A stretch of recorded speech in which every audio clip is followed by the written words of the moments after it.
O que acontece que muitas vezes nós temos frieza na igreja?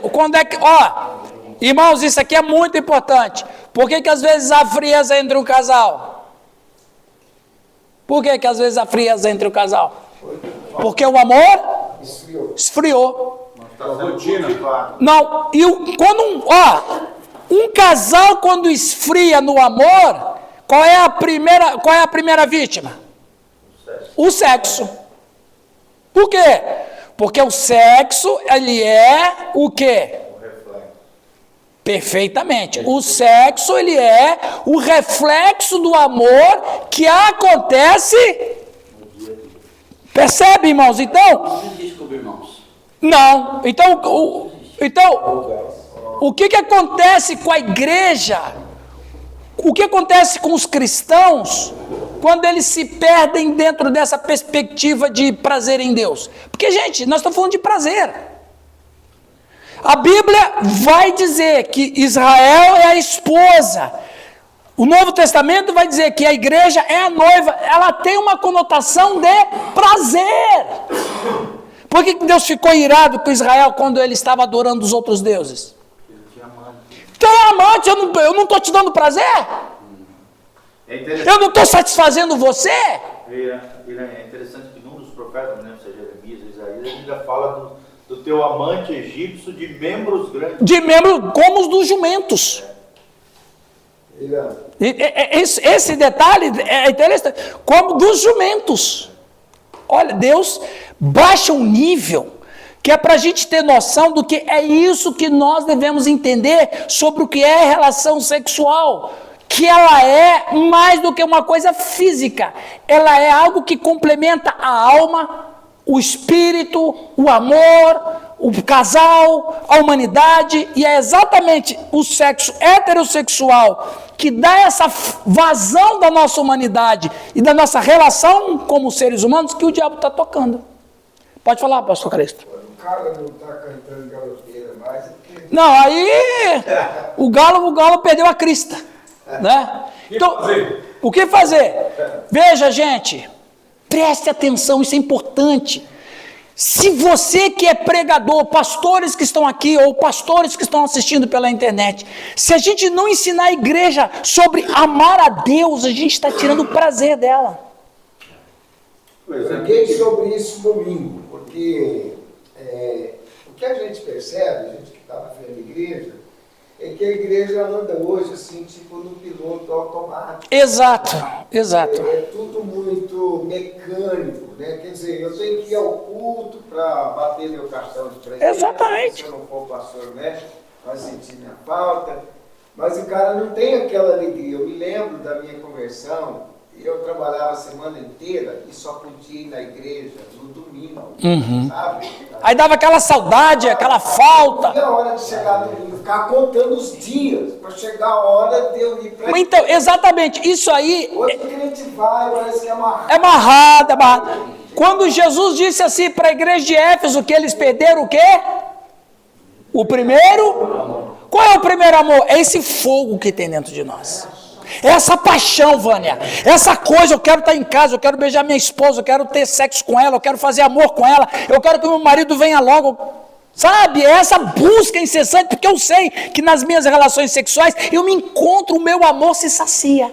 Já começa cedo, né, Arthur? É hoje. É hoje, não espera a hora chegar, é isso que o pastor está dizendo. Essa euforia, essa paixão, esse desejo por Deus, é que às vezes é o próprio pastor que vai esterilizando a igreja. Eu acho que a chave está aí. O pastor tá Se nós não formos modelo dessa paixão, desse amor, dessa busca incessante, a igreja é um reflexo do pastor. Claro que é. Não, e outra, o pastor, e aqui tem muitos, a função nossa é levar a igreja a estar cada dia mais apaixonada e desejando o noivo. Parece que a gente está querendo oferecer outros noivos para a igreja. Tem pastor que está ensinando a igreja a adulterar, ué. Olha a teologia da prosperidade aqui. Essas teologias que não levam a pessoa a ter uma relação com Deus profunda, são outros noivos que o pastor está apresentando para a igreja. é uma prostituição espiritual. Percebe a profundidade da coisa que a gente está tratando? E Paulo vai dizer para a igreja, vou explicar para vocês o que é sexo. É uma relação que acontece na alma, e é isso que ele ensina na igreja. Então veja, a sexualidade é muito mais profunda e nos toca em um nível muito mais profundo. A sexualidade, segundo as Escrituras, permeia toda a nossa humanidade. Ela nos toca não apenas em termos físicos, mas também em termos de alma, psique e nossas relações sociais uns com os outros. Ainda mais profundamente, o sexo é algo que nos caracteriza e nos toca também no nível do espírito. A imoralidade sexual não é algo que fazemos apenas fisicamente, mas é algo que envolve toda a nossa pessoa. Envolve exclusivamente tudo que somos como seres humanos. Não apenas como o nosso corpo físico, mas nossa mente, nossas emoções, nosso desejo, nossa vontade, nossa consciência, nossa memória e nossa alma. Então, o que nós levamos para nossas igrejas? Mude alguma coisa. E a melhor coisa que nós pastores devemos levar para as igrejas, para os estudos de semana, para a escola dominical, para o culto, para a célula, é levar a igreja a ter uma contemplação com Deus nesse nível que faz ela amar e se sentir amada. Porque se eu ensino um jeito de paganismo na igreja, nas minhas mensagens, então eu estou desconfigurando a própria noiva do Cristo. Pensa bem na seriedade, fala, irmã. Pastor, eu tive uma experiência esse tempo atrás. Eu fui no congresso em Foz, aí estava um congresso lá, todo mundo, aí minha irmã me chamou depois para conversar. Falei, eu preciso de conversar com você. E ela, ficamos acho que mais de 3 horas conversando. E isso que o senhor estava falando, ela foi abusada e ela sente desse jeito mesmo. E agora ela é esposa de pastor, essa mulher. E ela sente que quando o demônio vinha ter sexo com ela. É aqui, ó. No meio da noite. Aí no caso dela, eram os íncubos. Ela sentia isso e, tipo assim, a hora que ela começou a contar, né, ela falou, eu preciso conversar com alguém. Ela não me conhece, nem me conhecia assim.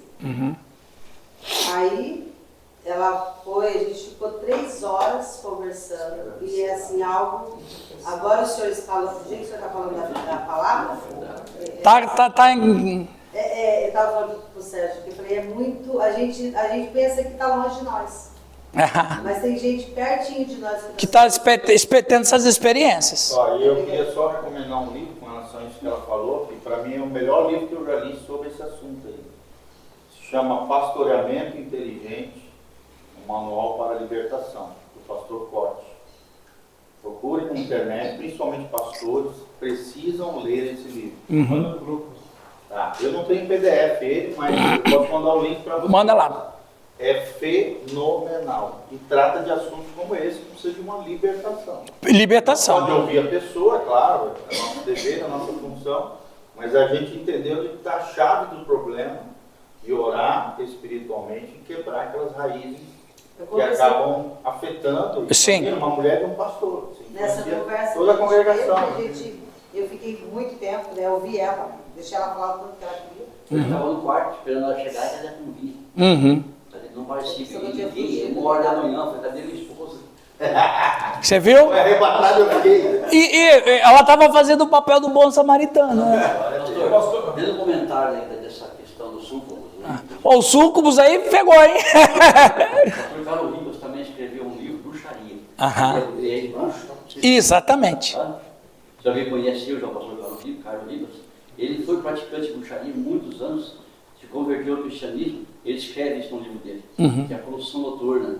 Eu não lembro agora se é o súcubus, se é o íncubus, que ele vem quando o homem, no caso, está tendo a poluição noturna, ele vem colher o sêmen para formar demônios, realmente.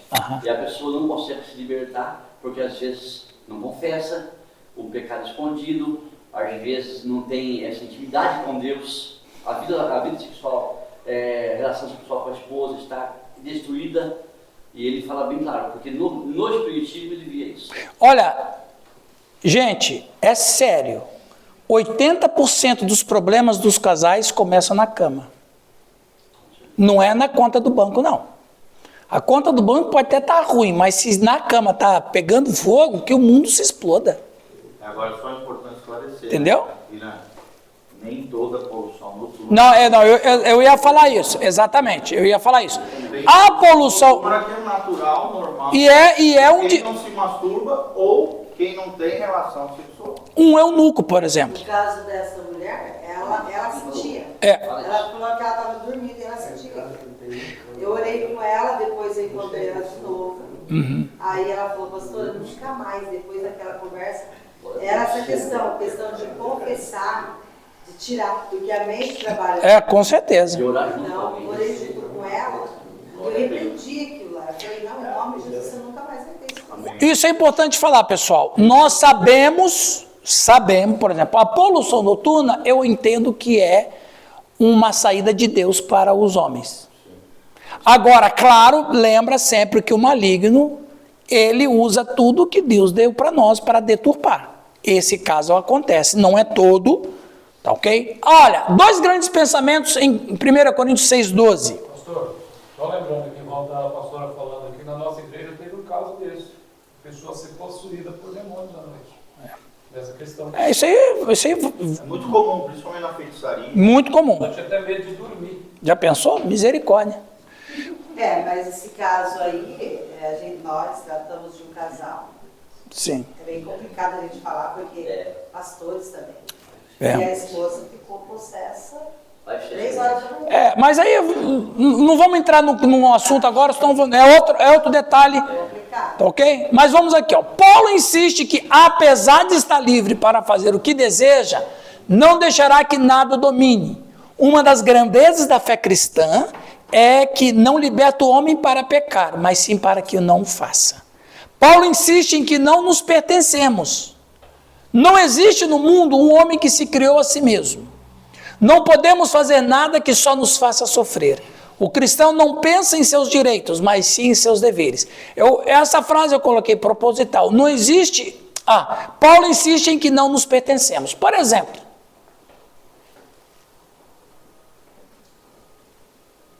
pastor Marcos. Marcos, achei. Você se chama Marcos, ok? Quem foi que deu o seu nome? Foi você que deu o seu nome ou foram seus pais que deu o seu nome? Meus pais. Seus pais. Por que você não escolheu o seu nome? Tinha essa capacidade. Não pude. Se nós não temos condições de escolher o nosso próprio nome, quem somos nós para dizer que eu me pertenço? Percebe? Então, nós só somos quem somos por influência externa. É como diz aquela coisa, eu tenho uma opinião própria. Ninguém tem opinião própria. Toda opinião que a gente tem, alguma coisa nos influenciou. Uma pessoa pode ter opinião errada, mas dizer assim, eu tenho opinião... Não tem. Porque tudo que a gente acredita, alguém nos ensinou de alguma maneira. Ponto. Mas nós não nos pertencemos. Opa! É verdade que o estômago e a comida foram feitos um para o outro. E Deus obviamente fez isso. Mas Ele o fez apenas para um propósito temporário. Pessoal, nós vivemos num planeta provisório. Eu não vou aqui entrar em detalhes, não vou entrar aqui em tema para uma outra aula. Mas nós estamos vivendo num planeta provisório. Tudo que você vê é provisório. Seu nome é provisório. Porque a Bíblia diz que nós vamos ter um novo nome. Um nome verdadeiro. Um nome que, na verdade, está na eternidade. Que é o verdadeiro nome. Por que é o verdadeiro nome? Porque é um nome que nunca vai ser apagado. Esse vai ser apagado. Um dia, Irangóis vai deixar de existir. E pronto. E o Irangóis, não sei quando, vai ressuscitar e ele não se chamará mais Irã. Ele vai ter um outro nome. Assim como cada um de nós vai ter um novo nome. Então, tudo que a gente vive aqui são provisórios. Até a morte é provisória. Tudo é provisório. O planeta é provisório. Ok? E apenas esta vida, isto é verdade. Chegará o dia em que Deus banirá tanta comida quanto o estômago. Em outras palavras, Deus não tem plano permanente para a barriga, mas tem um plano permanente para o corpo. Os olhos. Né? Eira, tu que escreve todas essas frases e tal? Muitas delas é minha, algumas eu pego de comentários. Então eu vou... Vai, tem que transformar isso aí num livro. Pois é, tem muita coisa. Meu Deus. Esse é o ponto que Paulo faz. Mas a sexualidade, vocês não queriam que eu trouxesse uma foto de um casal fazendo namoro aqui, né? Então, Só o pezinho. só o pezinho. só o pezinho. Eu achei esse cartaz tão bonito, né? uma coisa tão linda, tão poética, tão romântica. Esse é o ponto que Paulo faz. Mas a sexualidade é muito mais profunda e toca num nível muito mais profundo. A sexualidade, segundo as Escrituras, permeia toda a nossa humanidade. Ela nos toca não apenas em termos físicos, mas também em termos de alma. Na verdade, eu já li no outro. Agora, olha o que Jacob Geber, um teólogo, disse. A união de marido e mulher, embora ainda distintos, suas diferenças são mantidas. Eu sou um homem e a minha esposa é mulher. Somos sexualmente distintos. Ok? Um ainda é homem e o outro ainda é mulher, mas eles estão unidos para que não haja divisão. Quando é que eu me sinto completo? Nas relações sexuais. E é tão interessante que a própria lei humana vai dizer que o casamento só se consome no ato sexual. Uai, mas que coisa interessante. De onde que vem De onde que vem isso? Exatamente. Então, as próprias leis civis que regulamentam as nossas relações humanas têm uma origem em Deus.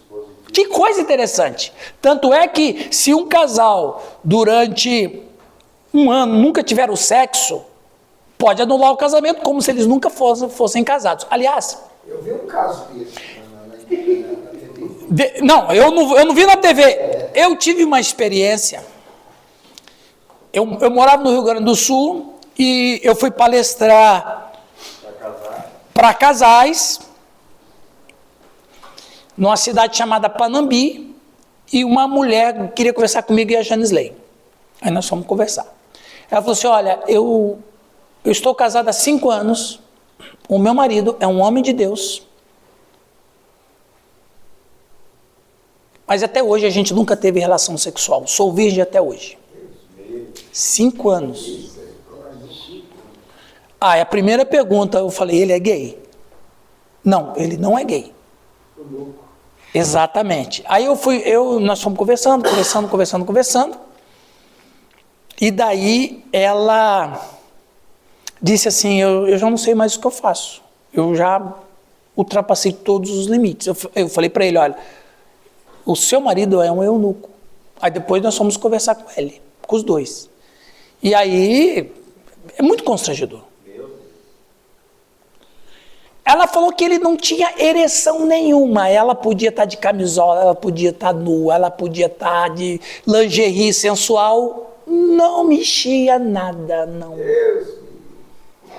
E ela, como mulher, ficava muito frustrada. Por quê? Porque você sabe, a mulher sabe que o poder da sedução dela está na maneira como ela se veste, porque o homem ele é ativado sexualmente pela visão.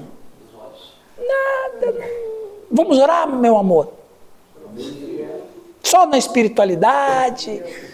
E aí fomos conversando com ele, ele falou assim, eu não ligo para sexo mesmo, não. Eu nunca gostei...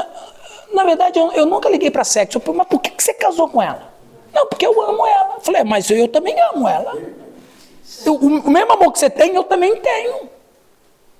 Amor filéu. É o amor filéu. Quer dizer, o camarada casou com a mulher, sabendo que não tinha nenhuma vontade sexual, ou desejo. É um eunuco de natureza, como Jesus disse.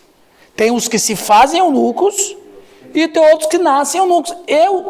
Foi o primeiro caso em meus 33 anos de ministério que eu vi um homem eunuco. Tem isso.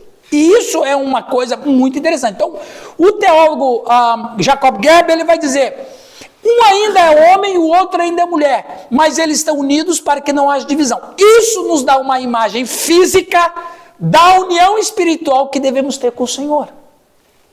O sexo sempre deve ser uma imagem que aponta para a pessoa de Jesus Cristo.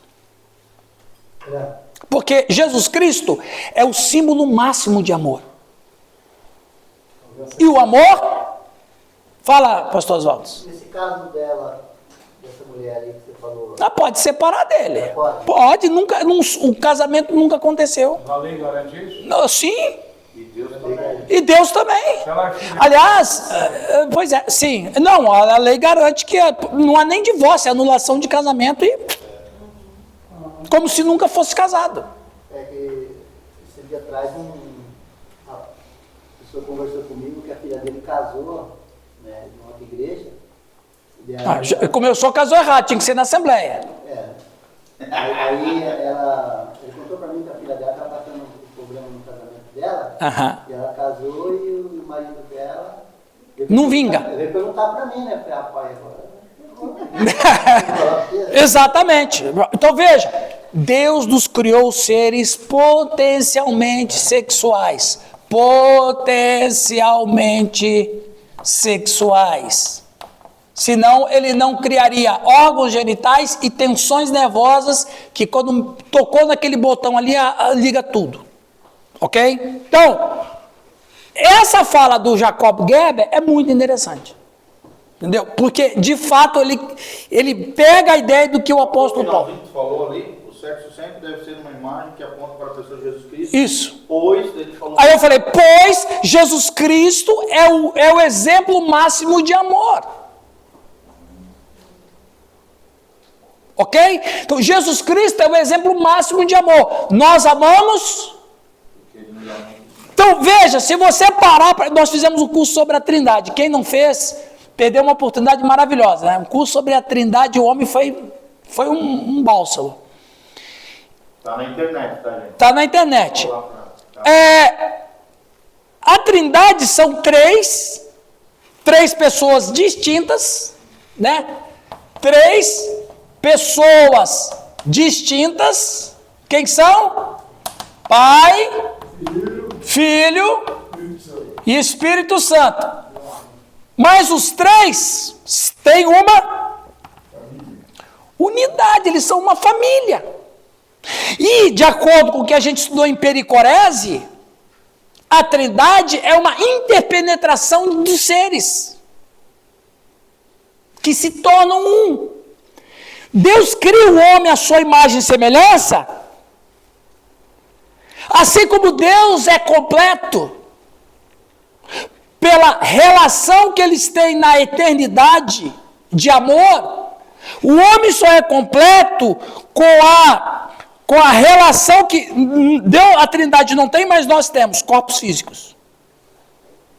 Mas nós temos alma, nós temos parte imaterial, Deus é Espírito. Assim como a Trindade se completa em sua essência como família e como unidade, são três pessoas distintas, mas formam um Deus. Assim também homem e mulher, mas quando por causa do amor, quando eles têm relação sexual, eles se tornam um.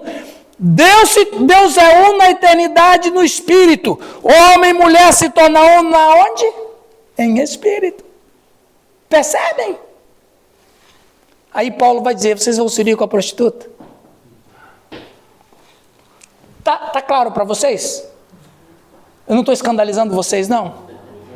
Está escandalizando, já escandalizou. Então, sabe, gente, Agora tem que ter todo um cuidado. tem que ter todo um cuidado, que nós estamos trabalhando em qual esfera? Qual esfera? Esfera espiritual, abstrata. Colocações não colocadas ali na igreja pode Gerar conflito. Isso é assunto para acompanhamento de casais Não. no individual. E outra, Se você abre isso para membresia, não, cria uma baixa confusão na cabeça, que aí está o escândalo. veja bem, o que eu preparei para vocês? né? Eu estou falando para gente madura na fé. A gente tinha um membro lá esse tempo atrás, um rapaz novo, que a esposa veio falar pra gente, falou assim, você que está acontecendo, que agora diz que vai só orar. Ele não pode mais nem ter relação. É só oração. É. Mas se a gente pegar um negócio desse, aí vai falar, não, minha intimidade vai ser só com Jesus. Não, mas aí Jesus falou, mas aí você está errado, né? Então, aí a gente não pode ensinar isso. Não, nós vamos falar disso depois da aula, na outra aula. Isso aqui nós já falamos, Teresa de Ávila já falamos. Gente, estude sobre Teresa de Ávila, só um parênteses. Ela tinha 6 anos de idade e ela tinha um irmãozinho de 8 anos de idade. A cidade onde ela morava na Espanha, ela era uma cidade que estava sendo atacada pelos muçulmanos, pelos mouros. Sabe o que ela fez? Ela pegou a mão do irmãozinho, foram para os mouros, porque ela ouviu dizer sobre os mártires cristãos, e ela estava indo com o irmão para os mouros para morrer por causa de Jesus. O tio viu os dois indo para o acampamento dos muçulmanos, e aí o tio pegou e falou, vocês estão indo para onde? Aí a Teresa disse, nós vamos morrer para Jesus. Se você estudar a Teresa de Ávila, você vai ficar apaixonado por ela. Maravilhosa mulher. O João da Cruz, que era contemporâneo dela, falou isso. Agora tem essa Catarina de Sena, do século XIV, que ela disse assim, abraça Jesus crucificado, amante e amado, e nele encontrarás a verdadeira vida, porque ele é Deus que se fez homem. Que o teu coração e a tua alma ardam pelo fogo do amor, do qual foi coberto Jesus cravado numa cruz. Olha como ela põe a espiritualidade de uma relação conjugal com Deus. Gente, preste atenção no que eu vou dizer. O catolicismo até a reforma tinha muita coisa boa. E tinha muita gente de Deus. O que tornou o catolicismo uma coisa horrível foi depois da reforma e no período da contra-reforma. Até a reforma, claro, precisava da reforma por uma série de situações, mas se salvava muita coisa. Se salvava a música. Sempre teve um remanescente. Sempre teve. Se salvava a música, que antes era canto gregoriano, depois virou motetos. Se salvava a espiritualidade. Miguel de Molinas, um outro místico cristão, o pai do quietismo.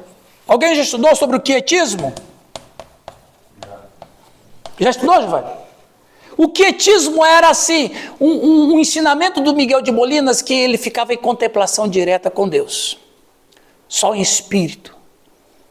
Ele queria ouvir o Espírito Santo falava com ele. E aí ele só fazia as coisas na vida depois de passar tempo de quietismo, orando no Espírito, esperando o Espírito Santo falar com ele. E ele foi convocado na Inquisição. Para ele responder, que conversa é essa de Espírito Santo? Você é protestante? Aí ele disse assim, eu não posso responder agora, eu tenho que esperar o Espírito Santo falar comigo. Aí ele ficava quieto. Aí ele ficava quieto. Miguel de Molinas, um espanhol. Aliás, a Espanha produziu muitos místicos cristãos maravilhosos. Se você estudar um pouquinho, cavar um pouco, garimpar um pouco a história, você vai descobrir muitas pérolas. Então, a Catarina de Sena era uma italiana da cidade de Siena, ela tinha essa oração. A preocupação do catolicismo pós-reforma não foi conservar as raízes. Não. Sim, brigar contra o protestantismo. Exatamente. E aí, você sabe o que aconteceu. Muito bem. No versículo 9, Paulo usa 4 termos que tratam da imoralidade sexual. Então os irmãos estão percebendo como que o sexo é tão bonito e como que ele tem um reflexo em Deus, espiritualmente falando, tão grande, que se envolver com imoralidade sexual é uma aberração. Então vamos lá. No versículo 9, Paulo usa 4 termos que tratam da imoralidade sexual. Ele primeiro fala sobre a imoralidade sexual. Esta é uma palavra que se refere à fornicação, aos solteiros que cometem pecados sexuais. Mas também serve como um termo genérico para aqueles que praticam qualquer tipo de imoralidade sexual. O segundo termo é adúltero. São pessoas casadas que se envolvem em imoralidade sexual fora do casamento. Os 2 últimos termos são os mais complicados. É agora que o bicho pega, que foi o que nós discutimos na última aula. É aqui que precisamos parar e prestar atenção. Nem homens que praticam homossexualidade.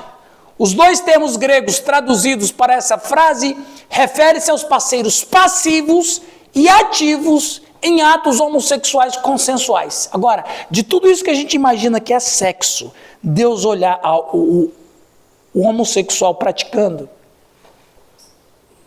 a noção é outra que a gente tem, não tem? A noção é outra. Exatamente. Olha lá, versículo de número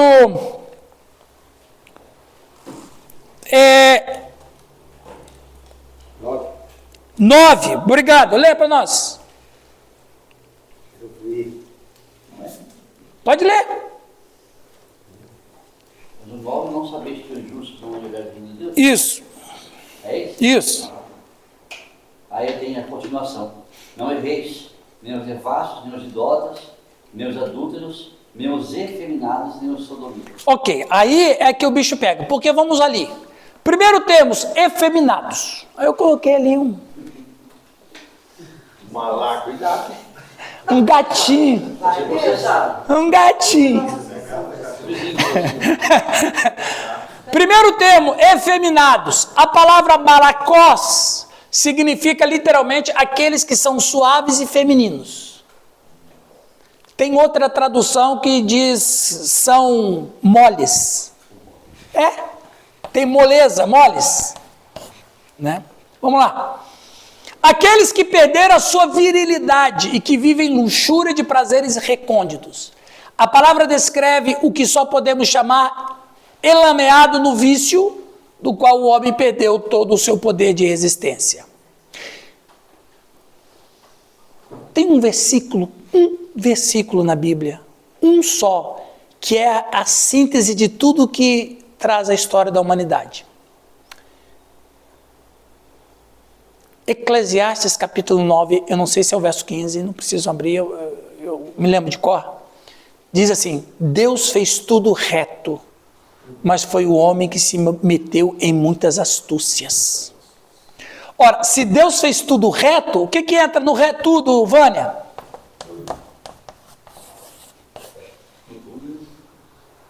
Deus fez tudo reto, ou seja, sem curva, sem desvios. Mas foi o homem que se meteu em muitas astúcias. Esse versículo é uma bomba atômica. Alguém aí achou? Qual que é lá? Eclesiastes 9, eu acho que é 9:15, se eu não me engano. Eu acho, deixa eu só confirmar aqui. Não é não? 9:15 não. Mas é o capítulo 9. Está na Bíblia, né? Tá em Eclesiastes. Continuando, quem achar aí pode falar.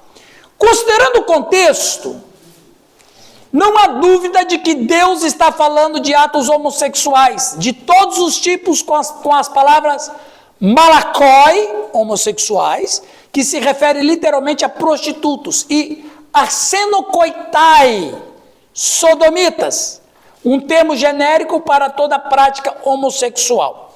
Os cristãos erram quando desculpam a homossexualidade e negam que seja pecado. Agora, essa palavra arsenokoitai, de coito, de intercurso sexual, porque coito é intercurso sexual.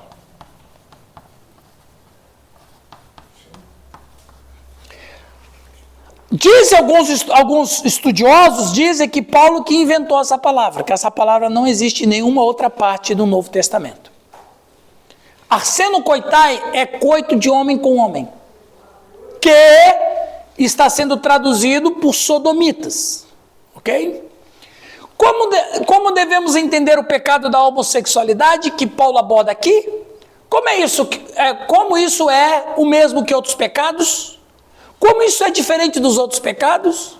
Como ajudamos aqueles que lutam contra a atração pelo mesmo sexo a lutar pela pureza? E o transgenerismo? E as pessoas que sentem que são presas no tipo errado de corpo? Tem muito disso, né, doutora? Voltamos ao princípio e vemos que Deus nos criou homem e mulher. Alguém vai falar assim, não, mas eu não creio na criação, eu creio na evolução. Ok, então a evolução e a biologia vai dizer que tem um macho e tem uma fêmea. Como é que pode? Preste atenção, gente, se o homem é fruto de uma evolução randômica, aleatória, quantos tipos de seres deveriam ter? Não, e outra coisa, viu? Outra coisa importante. Não tem gênero masculino e gênero feminino. Gênero masculino e gênero feminino só se usa para palavras. Quando você fala de raça humana, é sexo.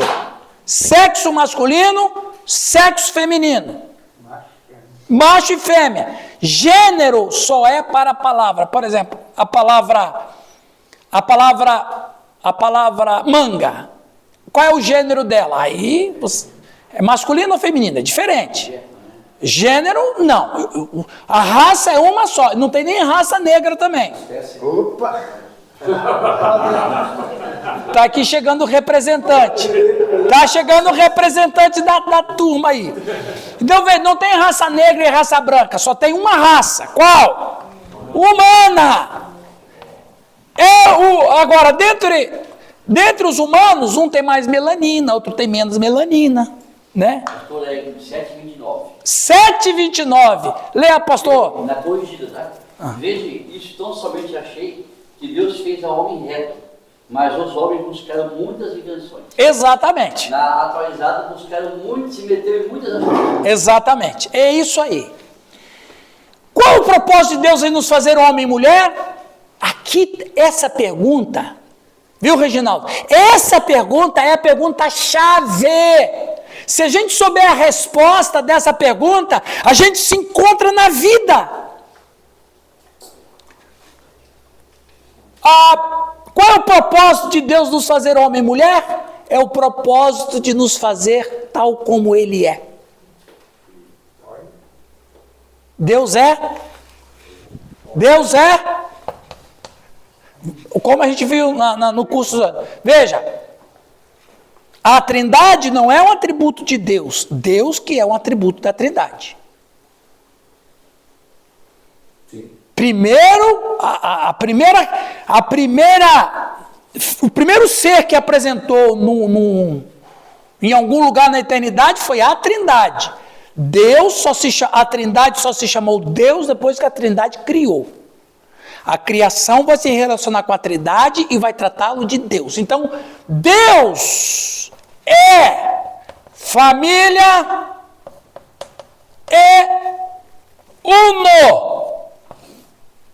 O homem e mulher é família e uno. Criou o homem à sua imagem e semelhança. Então, qual é o propósito de Deus nos fazer homem e mulher? Para que nós sejamos tal como Deus é em unidade. Ok? Vamos adiante? Como ajudamos pessoas que estão lutando sob o peso, a vergonha e a dor nessas questões? Vamos ali. Giovanni, lê para nós ali, por favor, antes da gente tomar o segundo café. A primeira coisa que a pessoa deve fazer é se arrepender dos seus pecados e do seu pecado e olhar para Jesus com fé. Nós não temos esperança nesta batalha, a menos que esteja confiando em Cristo. Aqui está a esperança do Evangelho. É por isso que esta é uma notícia tão boa. Por pior que seja alguém, mesmo que reconheça alguma das coisas ruins que faz e algo da natureza corrompida de sua alma, nós não sabemos nem a metade. Preste atenção, pessoal. Isso aqui é provocativo que eu coloquei. Você acha que é pecador? Você é pecador, Lucas? Não acho, tenho certeza. Não é piada não. Não é pegadinha não, Lucas. Você é pecador? Você não tem noção do quanto você é. É verdade. No crivo de Deus, o negócio é mais... Você sabe, deixa eu perguntar aqui, para Julie, esta santa menina de Deus, essa mística cristã do século 21. Julie, Vai, eu vou colocar tua foto ali. Ô, Julie, não vamos falar hoje. Ontem, quantos pecados você praticou? Que você lembra? Não precisa dizer, tá? Mas quantos mais ou menos assim, se você buscar na memória, quantos você vai achar? Ai, não sei. Bastante. Não, claro, você foi muito. Mas se você fizer uma busca, você não precisa me falar agora, é só para você saber. Presta atenção. Sabe quantos pecados que a gente vai lembrar? Nenhum. Não, pior que a gente lembra. 1 ou 2. E olha lá. E olhe lá, mas um você vai lembrar. A gente nunca erra. Sabe por que a gente não lembra de tudo? Porque se Deus permitisse a gente se lembrar de tudo que a gente pratica, nós queremos morrer. Então Deus só mostra a ponta do iceberg. A ponta do iceberg é suficiente para dizer que você está condenado. Se Tá? a gente soubesse tudo, a gente entraria numa depressão. Não, se Deus pegasse para o Sidney, esse místico cristão do século 21, se Deus chegar e falar assim, Sidney, você vai dormir hoje 10 horas, 11 horas da noite, eu vou relatar todos os seus pecados. O Sidney no final de tudo vai falar assim, Deus, me mate. Leva eu. Não, nem leva, porque você me leva para o inferno porque eu nem mereço nada. Sabe, então, nós somos pecadores? Somos, mas nós não temos a noção de como somos, graças a Deus por isso. E Ele nos dá uma auto-amnésia na gente. Ele não permite, ele coloca, não é assim que quando coloca o aparelho de Wi-Fi lá na casa, que você quer controlar a velocidade, não é? Você não põe lá, ó, só vai aqui 2 megas de velocidade. O aparelho pega 100 megas, mas o camarada programa só para ter 2 megas de velocidade. Deus faz isso com a gente. Porque se ele colocar todas as megas de velocidade, a gente vai pedir para morrer. Obrigado, nossa mente, né? Hã? Não sabemos o que Não. A gente só precisa saber que, como você falou, que a gente peca muito. Mas eu não preciso saber quanto, senão eu quero morrer. Tá?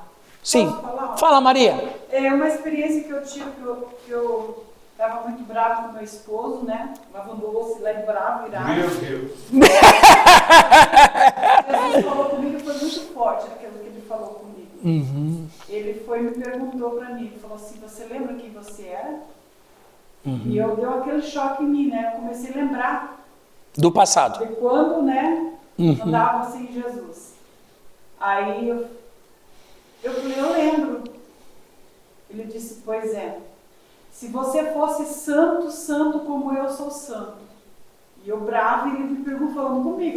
Quase que você falou assim, Deus, não me enche a paciência agora, por favor. Se você fosse santo, santo como eu sou santo, e tivesse todo o poder que eu tenho, o que você faria com você lá quando eu te encontrei? Aí eu comecei a pensar assim, comecei a chorar. Eu falei, Jesus, se eu fosse como o Senhor, santo, santo, santo, tivesse todo o poder que o Senhor tem, eu teria me fulminado. Exatamente. Aí ele falou, e como que você não tem misericórdia desse? Aí você veja. Veja, Maria. No seu caso, viu? Esse é o pastor Oswaldo, não é fácil não. Nesse seu caso, você é uma pecadora. Imagina Deus, que não é pecador, que não peca, que não prejudica ninguém. Você prejudica, eu prejudico. Percebe? Aí era como a assembleiana, ela lembrou, era pecador. Então veja, não temos ideia de quão pecadores somos. No entanto, por mais pecador que você seja, muito maior é o nosso Salvador Jesus Cristo, em sua capacidade de nos perdoar. É aquilo que nós falamos na última aula, né? Ok? A cultura humana coloca o pecado, faz a gente pensar que o pecado é só coisa muito extrema. É isso. E aí faz a gente ficar, mas isso eu não fiz, isso eu não roubei, não matei. Gente, vamos terminar aqui? Quando olhamos para o que isso está dizendo, entendemos que essa injustiça original nos direciona a vários tipos de representação de nossos pecados. Preste atenção. Nós somos fruto de uma raça caída. Agora, para qual especialidade você vai pender?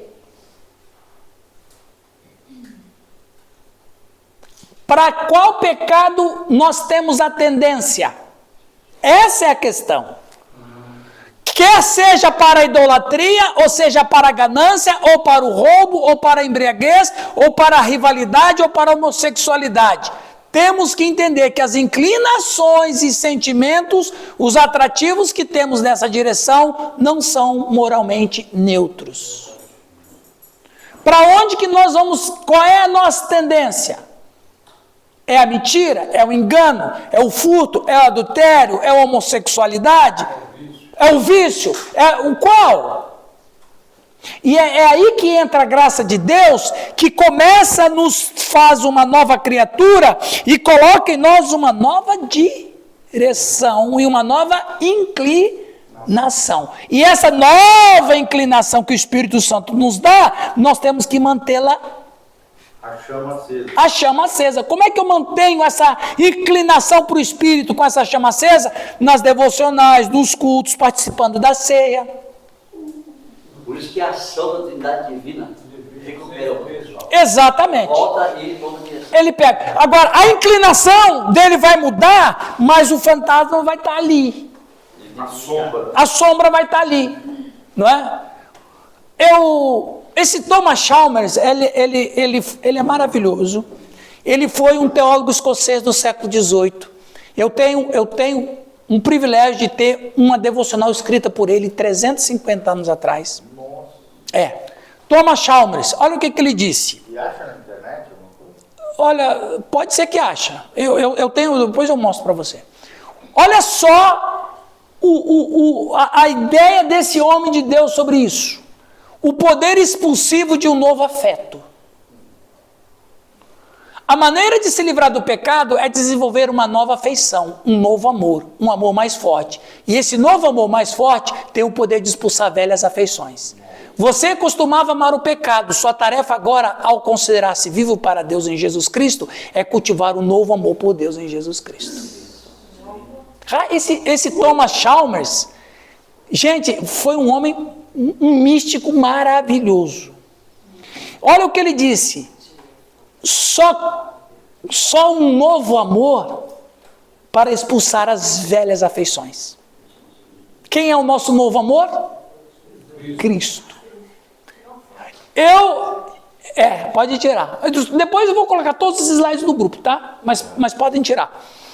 Então quer dizer, é coisa linda, é coisa fina. Então quer dizer, eu vivo no pecado, eu tenho afeição ao pecado.